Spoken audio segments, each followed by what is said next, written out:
ওখানে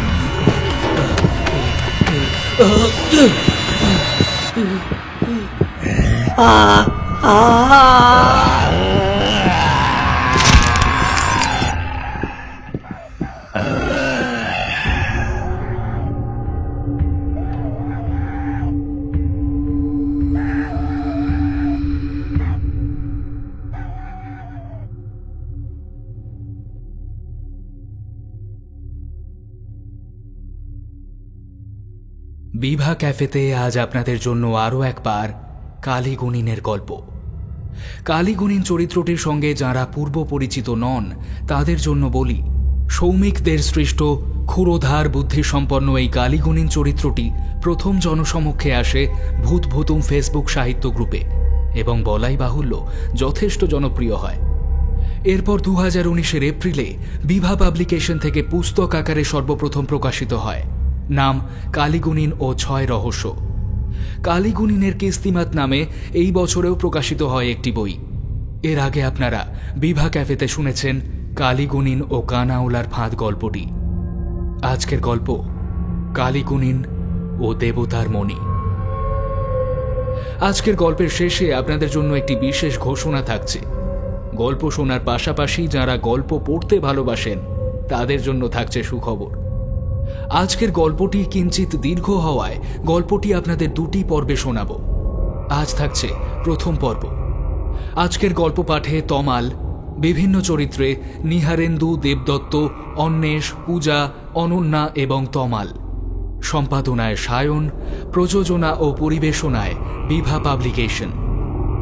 শুনবেন সৌমিকদের লেখা কালীগুণিন ও দানবের মণি।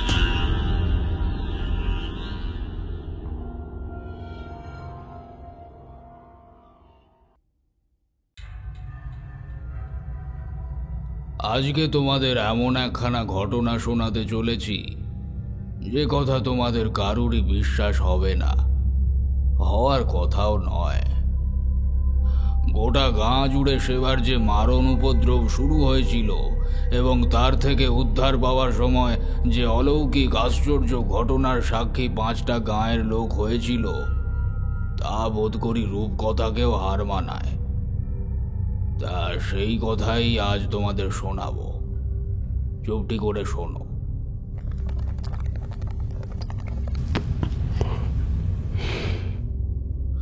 এই ভয়ঙ্কর বিপদটা যে গাঁয়ের উপর ঠিক কোন দিক থেকে এলো এবং কেনই বা এলো তা কেউ অনেক চেষ্টার পরেও বুঝতে পারলে না। না কোনো অপঘাত, না কোনো আপদ, না কিচ্ছু। আততায়ীর সম্বন্ধেও সম্পূর্ণ ধোঁয়াশাই রয়ে গেল। মৃত মানুষগুলির পরিবারের কেউ কেউ বলে ভয়ানক একখানা কালো বাদুড় তারা দেখেছে। কেউ বা কয় সেটা ভীষণ দেখতে একটা দৈত্য বিশেষ। আবার কেউ বলে ওসব কিচ্ছু নয়, স্রেফ একটা হাড় কাঁপানো হাওয়া টের পাওয়া গিয়েছিল মাত্র। কিন্তু সে যেই হোক, এমন কোনো জন্তু বা জানোয়ার কি হতে পারে যে এমন একখানা গায়ে গতরে জোয়ান মধ্য লোককে এক রাত্রিরে একেবারে শুকনো কাঠের মতো ছিবড়ে করে দিয়ে অমন নৃশংসভাবে হত্যা করতে পারে? শুধু তাই নয়, মরার আগে যেন কোনো ভয়ঙ্কর কিছু দেখে ভয় পেয়ে মানুষগুলোর হৃদযন্ত্রের ক্রিয়া স্তব্ধ হয়ে গিয়েছিল এবং চক্ষুদয় আতঙ্কে ঠিকরে বেরিয়ে এসেছিল।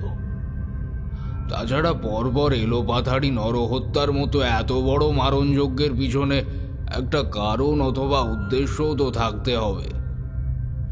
বুড়া থেকে যুবা জবাব নেই কারোর কাছেই। হত্যাকারী উঠতে পারে কিনা কারুর জানা নাই, তবে দেখা গিয়েছে নরমেধের অকুস্থল ছাড়া অপর কোথাও কোনো পায়ের ছাপ থাকে না।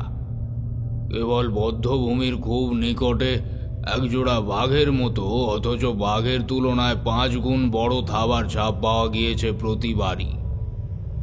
শুষ্ক মাটির ওপরে এমন গভীর ছাপ পড়ার অর্থ জানোয়ারটি অত্যন্ত গুরুভার দেহের অধিকারী। আর এই অজ্ঞাত জীবটার নরহত্যার পদ্ধতিগুলিও আলাদা আলাদা এবং অতীব ভয়াবহ। তার পুরোটা তোমাদের শুনিয়ে একেবারেই কাজ নাই, সে কথায় পরে আসছি না হয়। সোনাঝুরি গাঁয়ের জমিদার পাল পরিবারের খ্যাতি কেবল তাদের বৈভবের জন্যই নয়। এই পরিবারের ছোট ছেলে কেতু পাল নামজাদা কৌরেজ, বড় নিরঞ্জন পাল হলো পটশিল্পী। গোলমাল কেবল মেজ ভাই সনাতন পালকে নিয়ে। সনাতন বাস্তবিকই একটু খ্যাপাটে গোছের মানুষ। কোনো কাজেই তার অধিক দিন মন বসে না। কখনো কলকাতার শিয়ালদা স্টেশনের কাছে রিপন কলেজের ইতিহাসের শিক্ষক মার্শাল সাহেবের অ্যাসিস্ট্যান্ট হয়ে কাজ করলো, তো কখনো ইংরেজ বাহাদুরের অধীনে মাটি খনন ও জরিপের কাজ নিয়ে মুলুকে মুলুকে ঘুরে বেড়ালো। কিন্তু হলে কি হয়, তার জাত ব্যবসায় অর্থাৎ প্রতিমা শিল্পে সনাতন পালের জুড়িদার পাওয়া কঠিন। তার মতো বিগ্রহের চোখ, মুখ, হাতের আঙুল, দেহের সৌষ্ঠব আর কেউ আনতেই পারত না। তাই 9 মাসে 6 মাসে গৃহে ফিরলেই লোকজন হাজার আবদার নিয়ে এসে প্রতিমার বায়না দিয়ে যেত। সনাতন কইত, এই মূর্তির আসল গুণ হলো গিয়ে আঙুল, সোয়াল, চোখ আর নাক। এইগুলি যথাযথভাবে করতে পারলি মূর্তির শোভাই পাল্টে যায়। গুণী লোক খ্যাপাটে হলেও নিজ গুণে কদর পায়। সনাতন বায়না অনুযায়ী বিগ্রহ গড়ে দিয়েই আবার বাড়ি থেকে বেরিয়ে পড়তো নতুন খেয়ালে। কিন্তু তার হৃদয়খানি ছিল উদার এবং বাৎসল্য গুণ বিশিষ্ট। তার এক প্রজা রহিম শেখ কার্যবলক্ষে কলকাতায় গিয়ে ঠগ ও তস্করের হাতে সর্বস্ব হারিয়ে মরতে বসেছিল।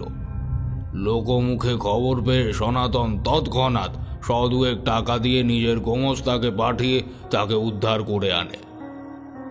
সেই টাকা কৃতজ্ঞ রহিম ধীরে ধীরে পরিশোধ করে দিতে চাইলেও সনাতন আর ফেরত নেয়নি।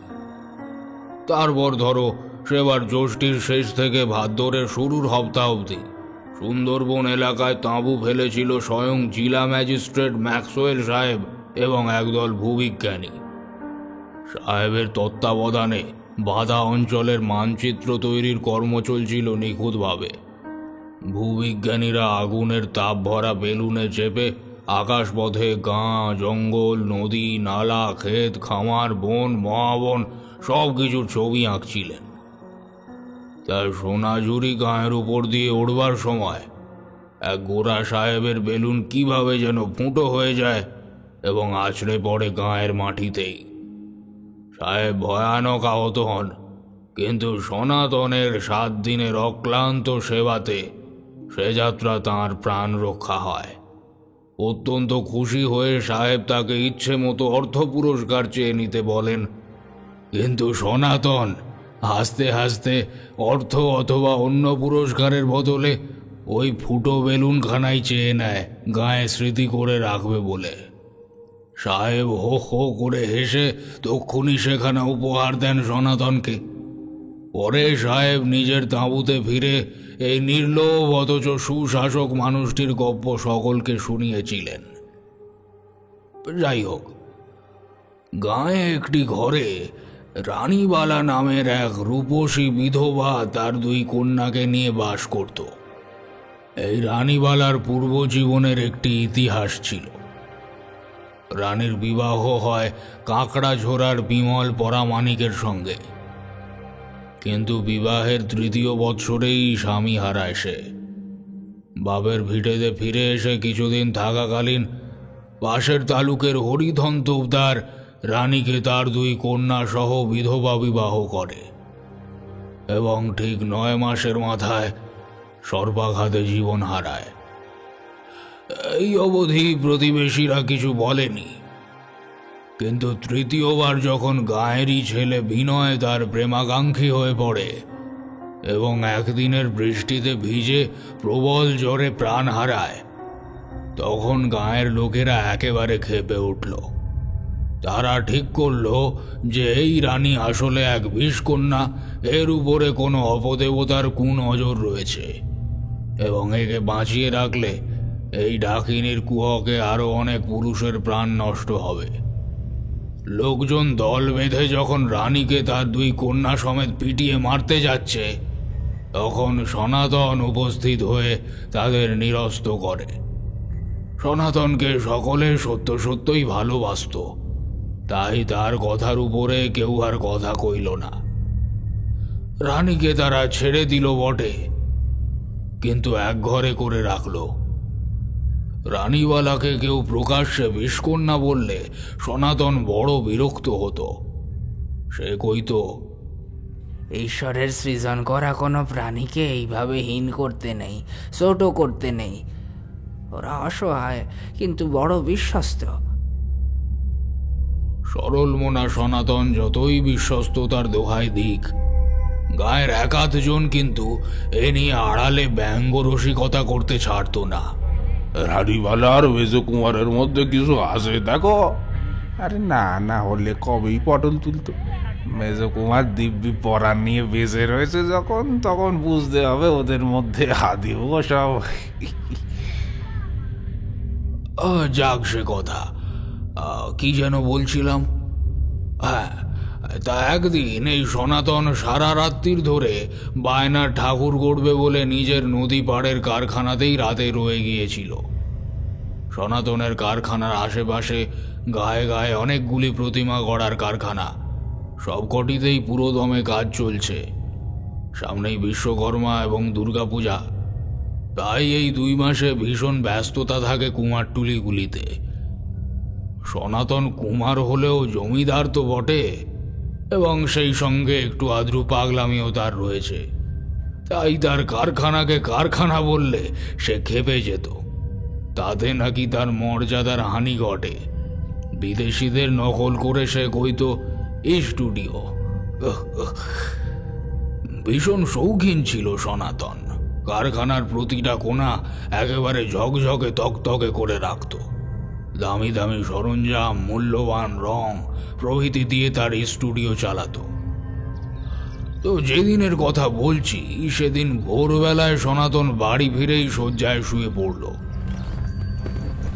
স্ত্রী নয়নতারা লক্ষ্য করলে যে এক রাত্রিরেই স্বামীর চোখের কোলে কালি পড়েছে, চুল উস্কো খুস্কো, দৃষ্টি বিহ্বল।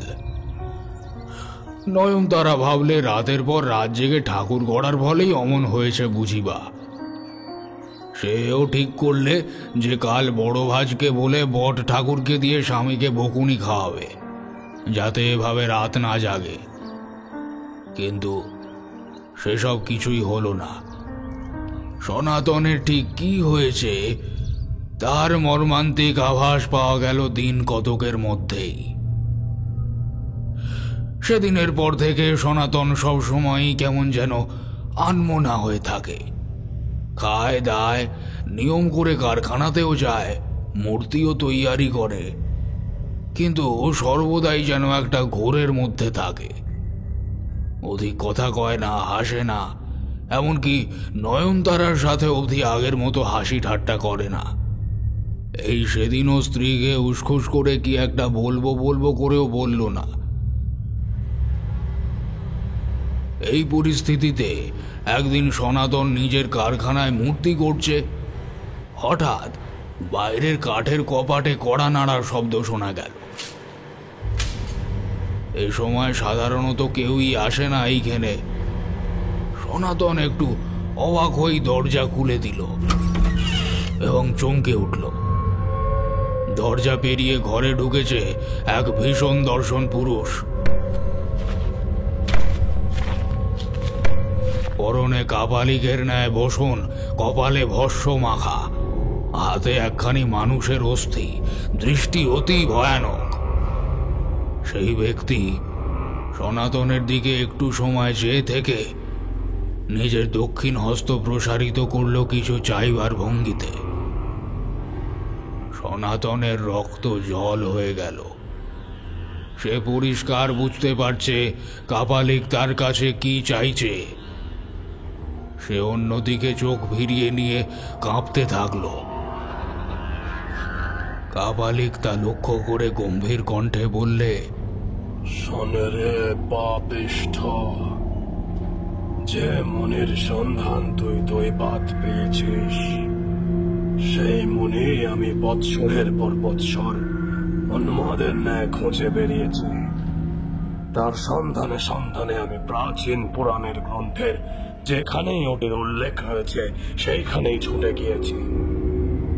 অবশেষে অনেক হিসেব নিকেশ করে এই তল্লাটে ডেরা ফেলেছিলাম, কিন্তু তোর কপাল যে তুই আমার আগে সেখানে হাতে পেয়েছিস।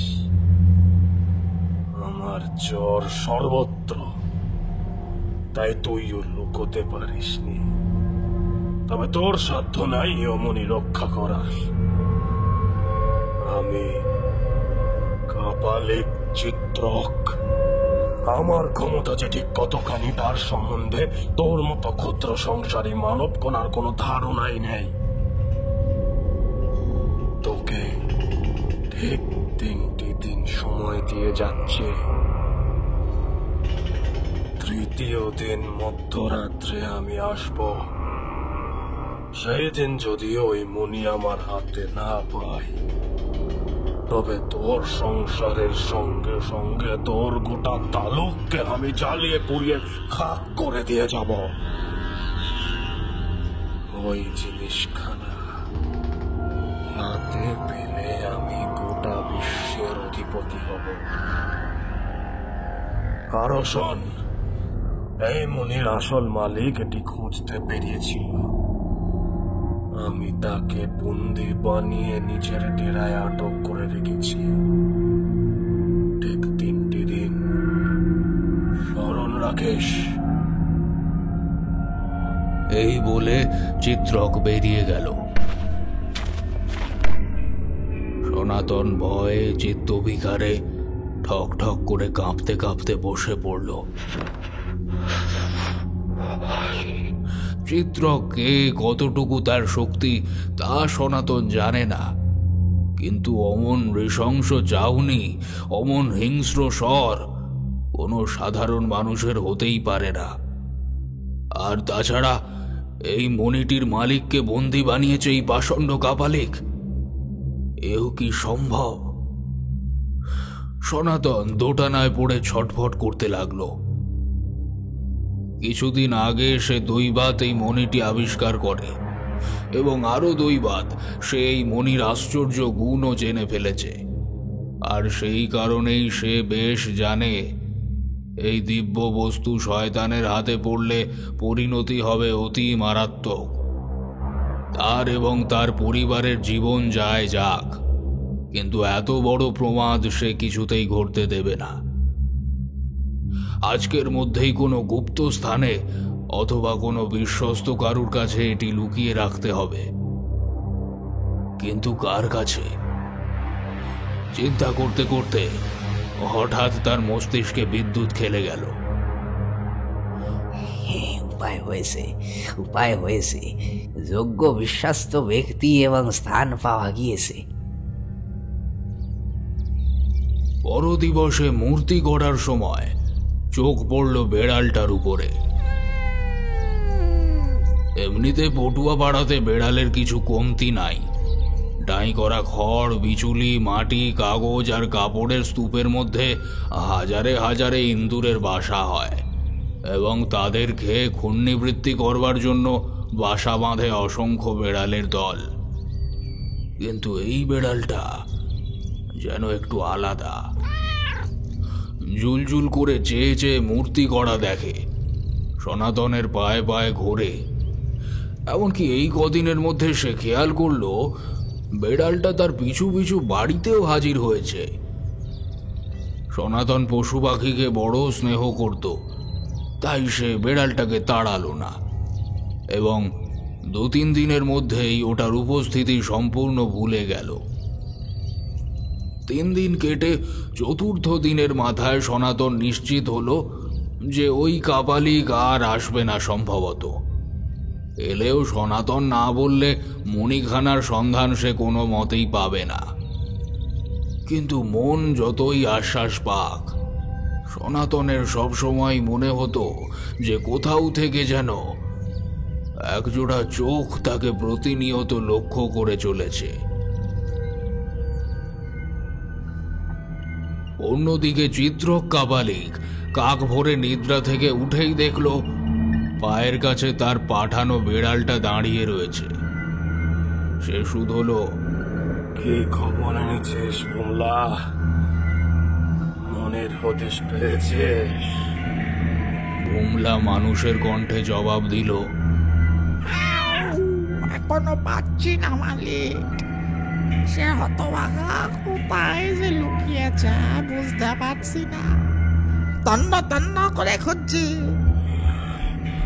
যত সব অপদার্থের দল, 3টে দিন একসাথে থেকেও খোঁজ পেলি না মূর্খ।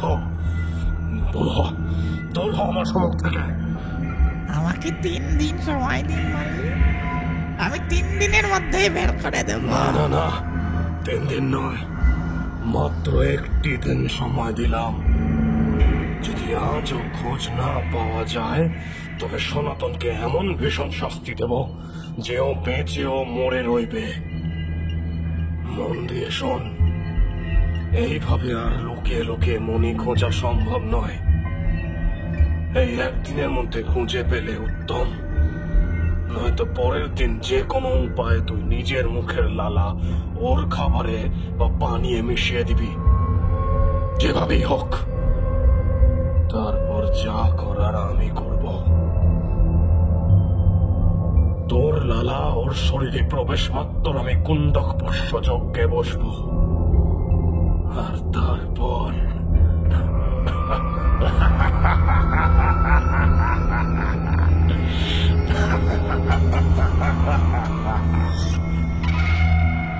তারপর তুই যত ইচ্ছে মনে খুঁজে বেড়াতে পারবি রে হতভাগা। মনে রাখবি, মনিটি কিন্তু অদৃশ্য মণি, তুই চোখে দেখতেই পাবি না, ফলে নিজের থেকে খুঁজেও পাবি না। তাই সনাতনের প্রতিটি পদক্ষেপ লক্ষ্য করবি, তবেই সন্ধান মিলবে। নাহলে কবেই আমি হত্যা করতাম ওকে। তবে ও যাদের সঙ্গে ঘনিষ্ঠ তারা নিশ্চিত রূপে কিছু জানতে পারে। আমি তাদের কাছে খবর নেব, বলতে পারলে তো ভালো, নয়তো অমনি মেরে রেখে আসবো ক্ষণ। এখন দূর হ, দূর হ। যে আজ্ঞা মালিক। বুমলা প্রস্থান করল।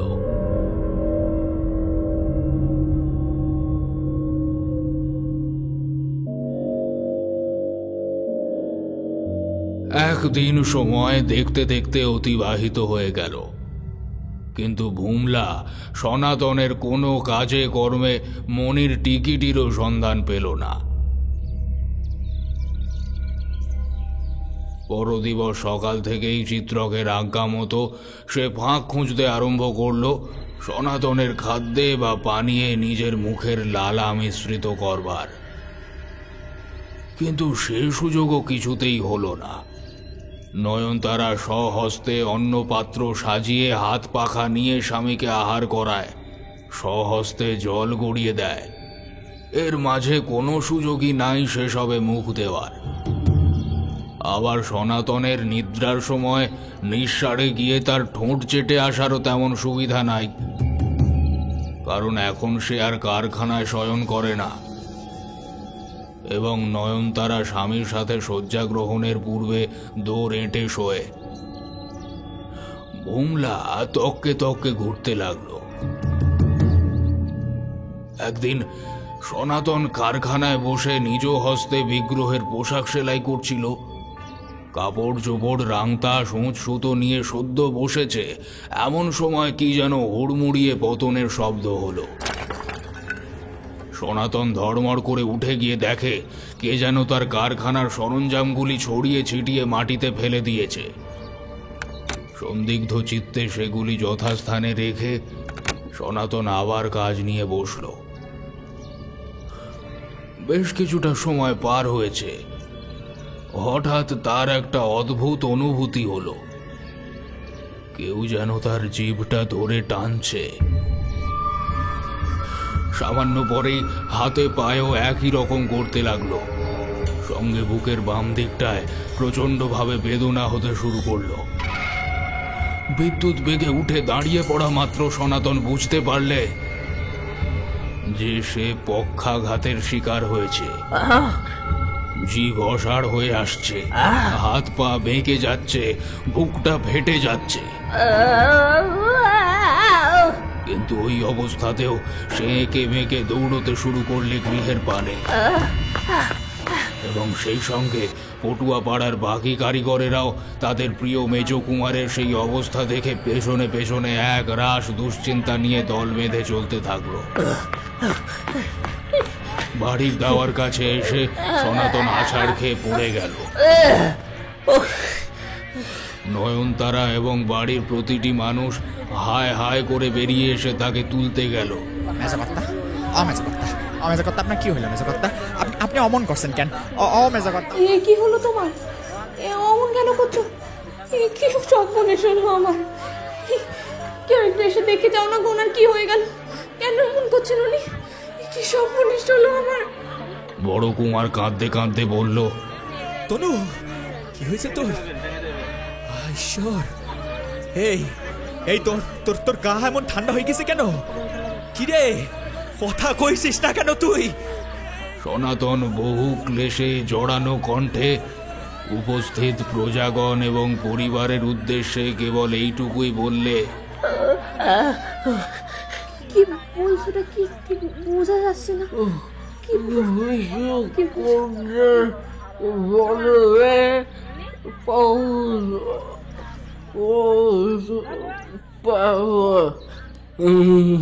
বিষকন্যার বড় মেয়ে পৌষ পার্বণ। বিষকন্যার বড় মেয়ে পৌষ পার্বণ। কি বলছো কি তুমি? তারপরেই গুঁ গুঁ করে অচেতন হয়ে পড়ল। ছোট কুমার নিজে বিখ্যাত কবরেজ, সে এসে দাদার নাড়ি পরীক্ষা করে বিস্মিত স্বরে সকলকে জানালে, মেজ কুমার কোনো কারণে হঠাৎ পক্ষাঘাতগ্রস্ত হয়ে পড়েছে। কিন্তু আরো আশ্চর্যের কথা এই যে তার নাড়ির গতি, হৃদস্পন্দন, এমনকি নিঃশ্বাস প্রশ্বাসের গতিও সম্পূর্ণ পাল্টে গিয়েছে। এমনটি আমি এই এত দিনের চিকিৎসা জীবনে কোনো রোগীর ক্ষেত্রে কখনো দেখিনি।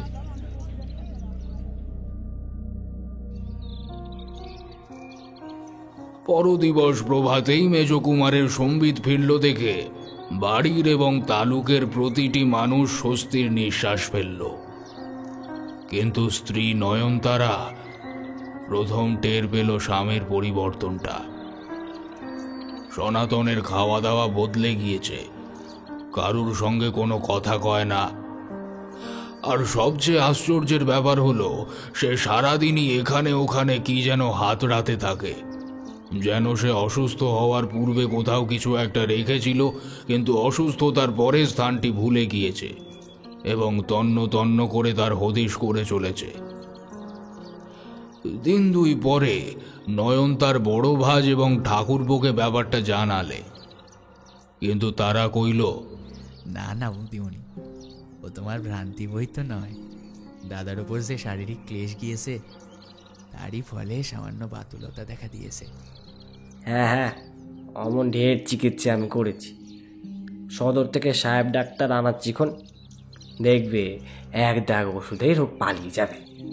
চিকিৎসা শাস্ত্রে অজ্ঞ পল্লীবধূ ভাবলে যে হয়তো হবেও বা তাই।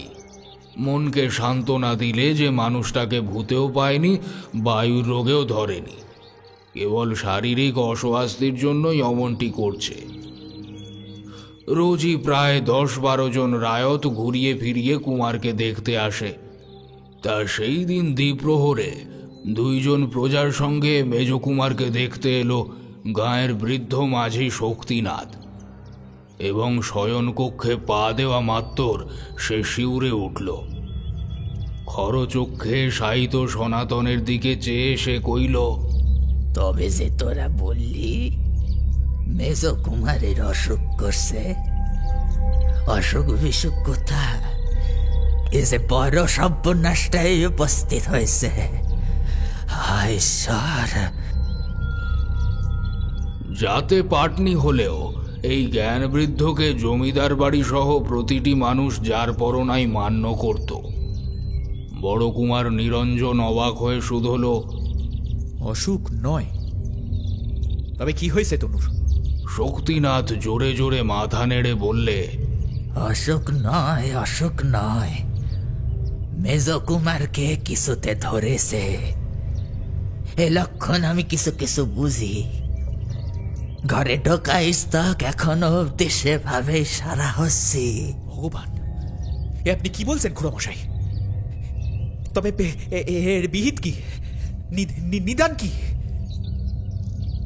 আমার 2টা কথা যদি শোনো, তবে হয়তো মেজকুমারের প্রাণ নষ্ট হওয়ার থেকে বাঁচলেও বাঁচতে পারে। বাকিটা তো ঈশ্বরের হাতে।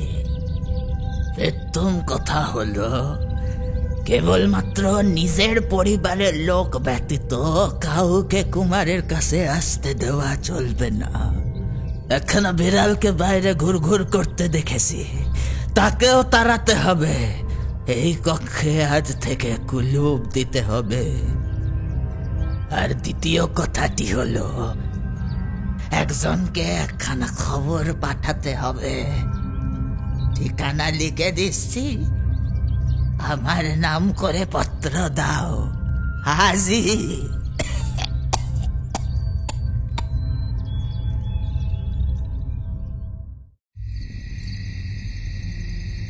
সন্ধ্যার মুখে কাপালিক চিত্রক জঙ্গলের থেকে 2খানা মরা সাপ আর কত কাঠকুটো নিয়ে নদীর পাড়ে জঙ্গলে আবৃত টিলাটার উপরে নিজের ডেরায় প্রবেশ করল।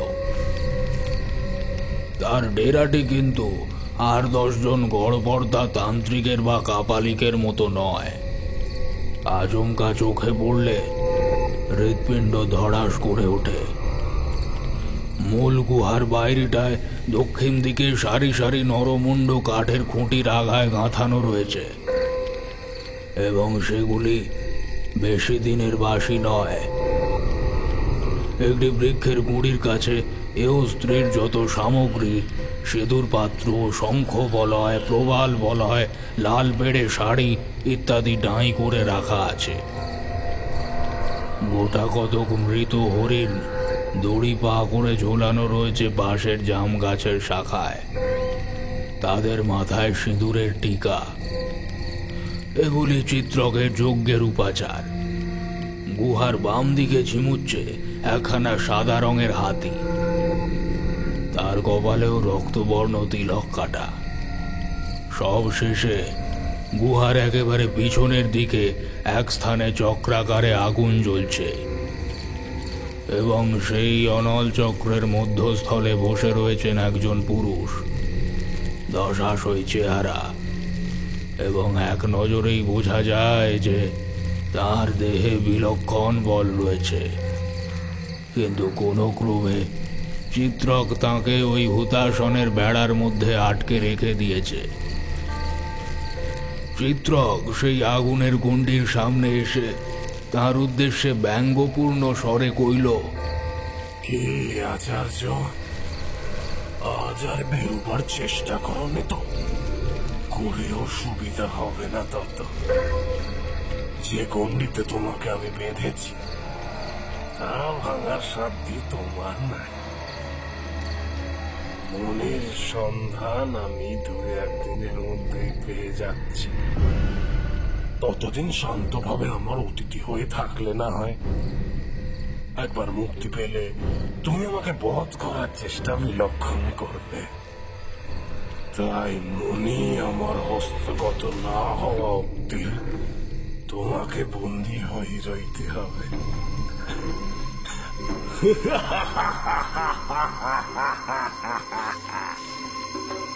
বন্দির ঘৃণা মিশ্রিত দৃষ্টিকে অবজ্ঞা করে কাপালিক হাসতে হাসতে গুহায় প্রবেশ করল।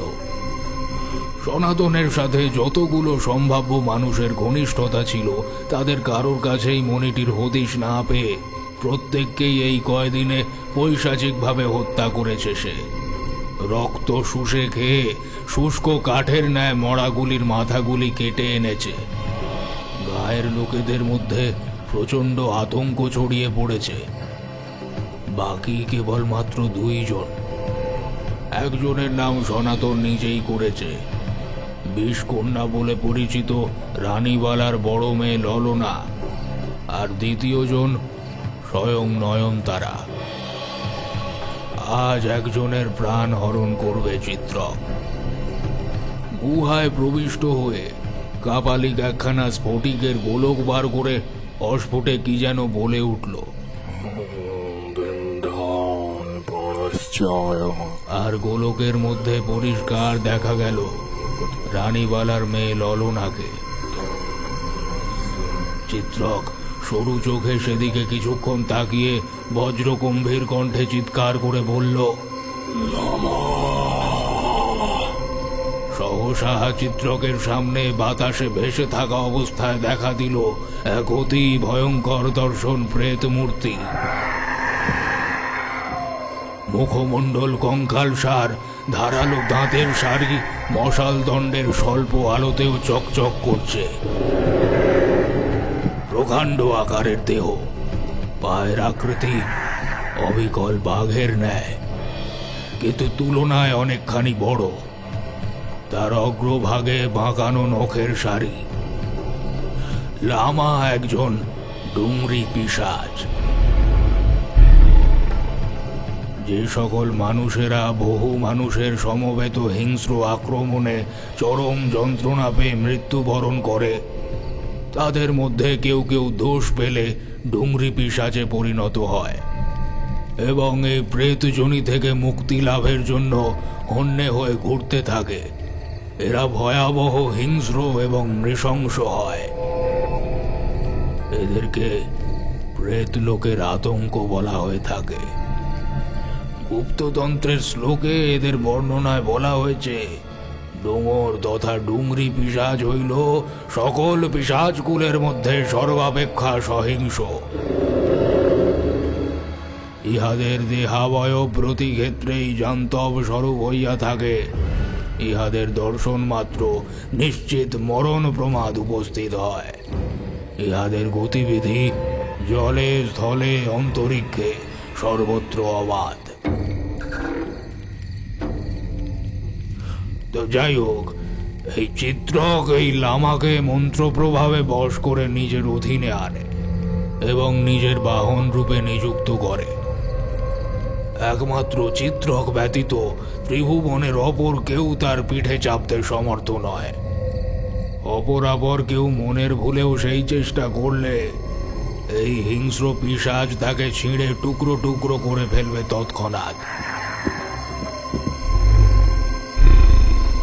প্রভুর আদেশে মাথা নিচু করে দাঁড়ানো মাত্র চিত্রক এক লাফে তার পিঠে চেপে বসে আদেশ দিল, নদের বাঁধ।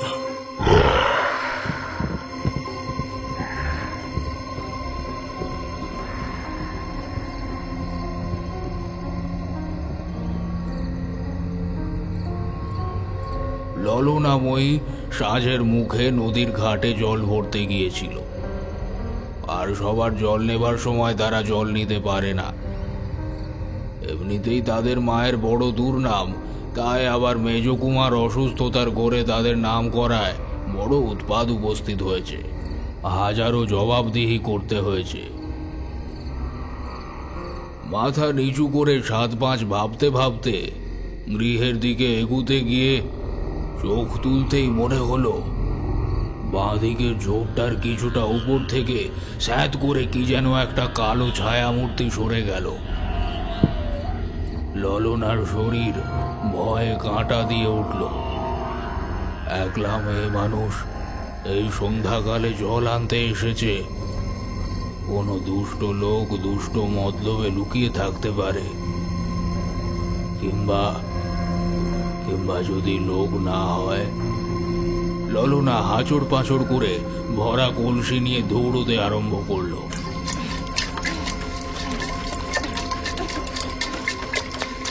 ছুটতে ছুটতে যখন সরু ঝোঁক দুটোর মাঝখান দিয়ে বেরুলেই গাঁয়ের মুখ দেখা যাবে, ঠিক তখনই আকাশ থেকে নেমে এসে চলার পথ রুদ্ধ করে দাঁড়ালো এক সুবিশাল কৃষ্ণবর্ণ ছায়া।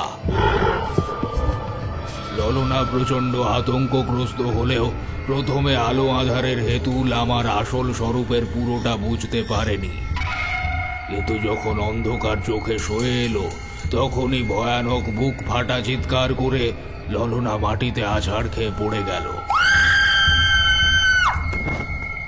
তার দিকে ক্রুদ্ধ নয়নে তাকিয়ে চিত্রক শুধল, সনাতনের মনে কথা। কিছু সময়ের মধ্যেই কাপালিক বেশ বুঝতে পারলে যে এই মেয়ে মনির ব্যাপারে কিচ্ছু জানে না। ক্ষোভ মিশ্রিত জিঘাংসায় সে লামার দিকে চাইল। প্রভুর ইঙ্গিত বুঝে লামা পিশাচ মুহূর্তের মধ্যে অতি দুর্দান্ত এক নারকীয় রূপ ধরল। আর সেদিকে তাকানো মাত্র ললনার হৃৎপিণ্ড একবার সজোরে লাফিয়ে উঠেই নিজের ক্রিয়া চিরদিনের জন্য বন্ধ করল। পিশাচ এগিয়ে এসে নিজের বাঘ নখ ললনার মৃতদেহের উদরে বিধিয়ে দিয়ে সজোরে মারল এক টান। সব ছিন্ন ভিন্ন হয়ে পড়ল।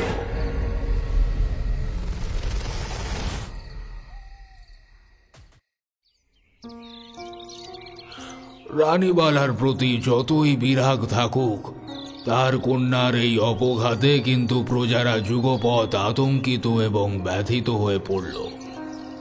তার মা বারে বারে জ্ঞান হারায়, আবার চৈতন্য হলেই মেয়ের নাম করে চিৎকার করে মাথা খুঁড়তে থাকে।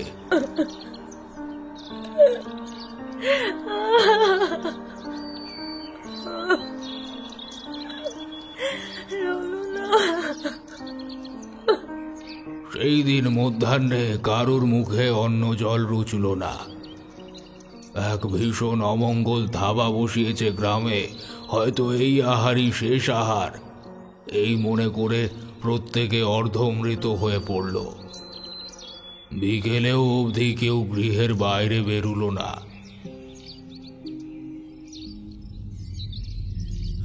সন্ধ্যা হয়ে এসেছে। চিত্রক এতদিন যাবৎ একের পর এক সম্ভাব্য স্থলে ওই দিব্যমণিকে খুঁজে বেরিয়েছে, একের পর এক নর হত্যা করেছে, কিন্তু ফল রয়ে গিয়েছে অধরাই। শয়তান সনাতন যে কার নিকট সেটি লুকিয়ে রেখেছে তা কোনো বাষ্পমাত্র চোখে পড়ছে না। বেশ, নাই বা গেল পাওয়া, তবে আজ মরতে হবে সনাতনের বউকে, আর কাল মারবে খোদ সনাতনকে। মনির পাত্তা ঠিক আজ নয় কাল বেরিয়ে পড়বে, কিন্তু এই গাঁয়ের কাউকেই সে জীবিত ছাড়বে না। সন্ধ্যা নেমে গিয়েছে, এই বেলা নয়নতারাকে মারার বড় সুযোগ। সে সাঁঝ বিদ্যিম জ্বালাতে উঠানে আসে এই সময়।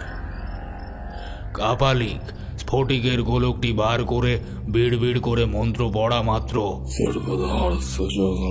গোলকের গায়ে জমিদার বাড়ির আবছা চিত্র ফুটে উঠল। কিন্তু এ কি, স্ফটিকের ছবি একদম কিচ্ছুটি বোঝা যাচ্ছে না।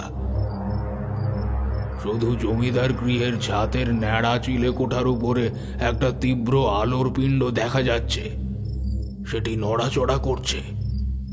সেই বিচ্ছুরিত চোখ ধাঁধানো আলোতে বাকি কিচ্ছুটি নজর করা যাচ্ছে না। আশ্চর্য, এমন কি জিনিস এ জগতে রয়েছে যার স্বরূপ এই দিব্য গোলকেও ধরা পড়ছে না? এমন তো হওয়ার কথা নয়। বেশ কথা, নাই বা গেল দেখা, কিন্তু তাতে ঘরের লোকেদের প্রাণহানি করতে তার আটকাবে না। কাপালিক ভীষণ রাগে চিৎকার করে উঠল,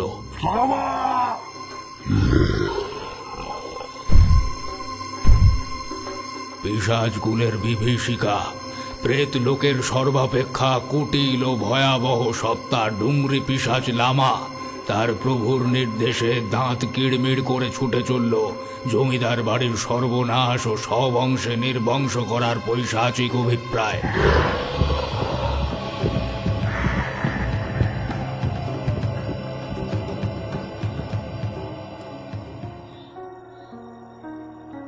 রাত পোহালেই ভাদ্রের সংক্রান্তি। অন্যান্যবার এই দিনে পটুয়াপাড়ায় ধুমধাম করে বিশ্বকর্মা পূজা অনুষ্ঠিত হয়, কিন্তু এইবার একটি লোকের মনেও স্ফূর্তি নাই। চাপা ভয়ের আবহে কোনো গতিকে নিয়ম রক্ষার জন্য দায়সারাভাবে পূজা হবে কাল। বৃদ্ধ পটুয়া শিবশঙ্কর পাল দূর সম্পর্কে আত্মীয় হয় পাল বাড়ির। সে জমিদার বাড়িতে এসেছিল মেজ কুমারের কারখানায় তারা দায়িত্ব নিয়ে পূজা করবে কিনা তা জানতে। আলোচনা শেষে সন্ধ্যাবেলার মুখে শিবশঙ্কর গৃহে প্রত্যাবর্তন করার জন্য জমিদার বাড়ি থেকে বেরিয়ে পথ চলছিল। বাবলাতলা পেরিয়ে কষার ঝোপের কাছাকাছি আসতেই তার মনে হলো দূরের আঁধারের মধ্যে পথ জুড়ে যেন আর একটা আঁধারের পিণ্ড দাঁড়িয়ে রয়েছে। বৃদ্ধ ক্ষীণ দৃষ্টিতে পরিষ্কার বুঝতে পারলে না। ভালো করে দেখবার জন্য একটু কাছে এগুতেই তার বুক ধড়াস করে উঠল। আধার নয়, তার চাইতেও নিকষ একখানি ভয়ঙ্কর অবয়ব দাঁড়িয়ে রয়েছে পথ আটকে। বিরাট দীর্ঘকার হাত পা, চোখে ধিকি ধিকি আগুন জ্বলছে। দাঁতের শাড়ি এই অন্ধকারেও ঝকঝক করছে। প্রেত সুলভ ঘড় ঘড়ে কর্কশ কণ্ঠে লামা বৃদ্ধকে শুধল, তুই কে? জমিদারের কে হোস? সাক্ষাৎ সমনকে সামনে দেখে বৃদ্ধ বুঝলে যে তার দিন আজ আসন্ন। আজ তার পালা। পালানোর চেষ্টা বিফল জেনেও এক বুক নিঃশ্বাস টেনে শিবশঙ্কর ভীষণ গতিতে দৌড় লাগালো নদীর দিকে। সন্ধ্যার মুখে এক আধটা নৌকোটা ডিঙিটা নদী দিয়ে আসে যায়, তাই কাউকে দেখতে পেলেও হয়। পেছনে পেছনে অট্টহাস্য করতে করতে বাতাসে ভেসে চলল লামা। আজ তার মারণ যজ্ঞের দিনে প্রথম শিকার পেয়েছে সে। একটানা এতক্ষণ দৌড়ে শিবশঙ্কর চোখে অন্ধকার দেখতে লাগলো। আর এক পাহ বুঝিবা চলা যায় না। এভাবে পালিয়ে ওই সাক্ষাৎ জমের হাত হতে পরিত্রাণ পাওয়া যাবে না। সে ক্ষিপ্রবেগে পিছন পিছন এসে পড়েছে। অবসাদের তাড়নায় নদী পাড়ের খড়ি বনের ঝোপ সরিয়ে তার ভিতরে গা ঢাকা দিয়ে কামারের হাঁপড়ের ন্যায় হাঁপাতে লাগলো বৃদ্ধ। মুহূর্তের মধ্যে সেই ভয়াল দর্শন পিশাচ এসে উপস্থিত হলো বনের সামনে। চতুর্দিকে দৃষ্টি ফিরিয়ে কাউকে দেখতে না পেয়ে আকাশের দিকে মুখ তুলে কান ফাটানো গর্জন করে উঠল।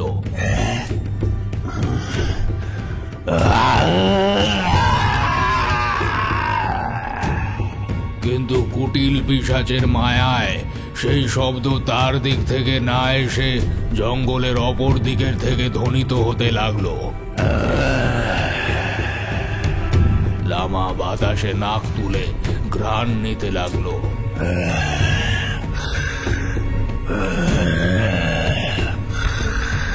হ্যাঁ, তা তার শয়তানি সফল হয়েছে। অপর দিক থেকে গর্জনের আওয়াজ পেয়ে মূর্খ বৃদ্ধ দিক ভুল করে এই দিকেই হুড়মুড় করে পালিয়ে আসছে। মানুষের তাজা রক্তের আঘ্রাণ প্রবল থেকে প্রবলতর হচ্ছে। লামা ঝোপঝাড় ভেঙে উন্মত্ত হস্তির মতো অগ্রসর হতে হতে তীব্র জিঘাংসায় পাগলের মতো চিৎকার করতে শুরু করলো। আজ তোর পরিত্রাণ নেই মূর্খ মানুষ, আমাকে তুই চিনিস নে। কতক্ষণ লুকিয়ে থাকবি আমার থাবা থেকে? আমি যে তোর গন্ধ পাচ্ছি, শুনতে পাচ্ছি তোর হৃৎপিণ্ডের বিশ্রী শব্দ।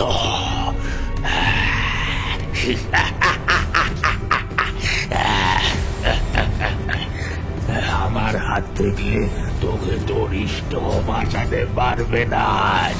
কারুর সাধ্য নেই, কারুর সাধ্য নেই, কারুর সাধ্য নেই। লামা পিশাচের সম্মুখে এসে দাঁড়ায়। আমার প্রভুর আজ্ঞায় জমিদার বংশে পাতি দেওয়ার মতো কাউকে রাখবো না আমি। ছিন্ন ভিন্ন করে তাদের রক্ত পান করবো আজ।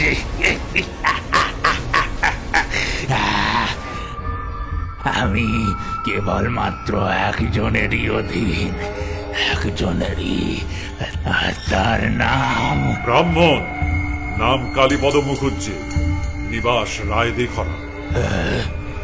হঠাৎ অচেনা বজ্র গম্ভীর কণ্ঠস্বর শুনে লামার অবাক হওয়ার পূর্বেই আচমকা ঝোপ ভেদ করে একখানি দীর্ঘদেহী বলিষ্ঠ মূর্তি বেরিয়ে এসে পিশাচের কণ্ঠনালী বজ্র হাঁটুনিতে চেপে ধরল। আর লামার হিংস্র আগুনের ভাঁটার মতো চোখে চোখ রেখে নিষ্ঠুর চাহনিতে চেয়ে রইল। লামা সবিস্ময়ে অনুভব করলে যে সেই সামান্য জীবিত মানুষটার সামনে তার মতো নমন ভয়ানক বলশালী ডুংরি পিশাচ, যাকে প্রেত জগতের আতঙ্ক বলা হয়, সে নিতান্তই হীন বল হয়ে পড়েছে। তার হাত পা শিথিল হয়ে আসছে। ধীরে ধীরে লামা বনের মাটিতে লুটিয়ে পড়ল।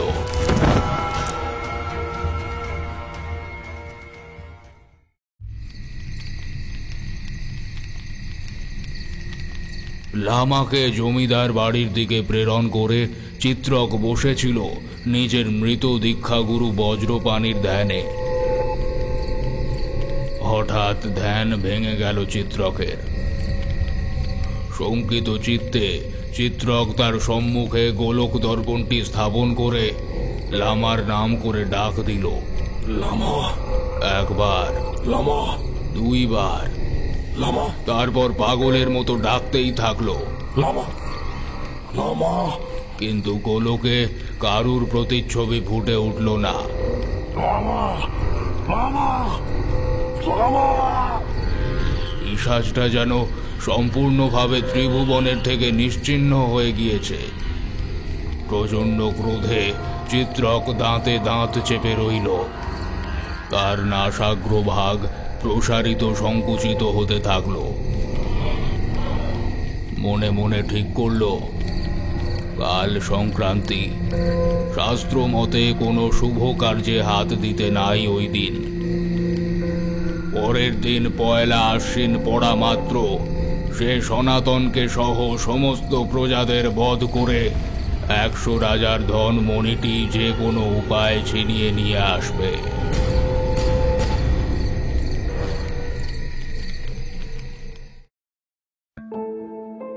এতক্ষণ ধরে আপনারা শুনলেন সৌমিকদের লেখা অলৌকিক গল্প কালীগুণিন ও দানবের মণি এর প্রথম পর্ব।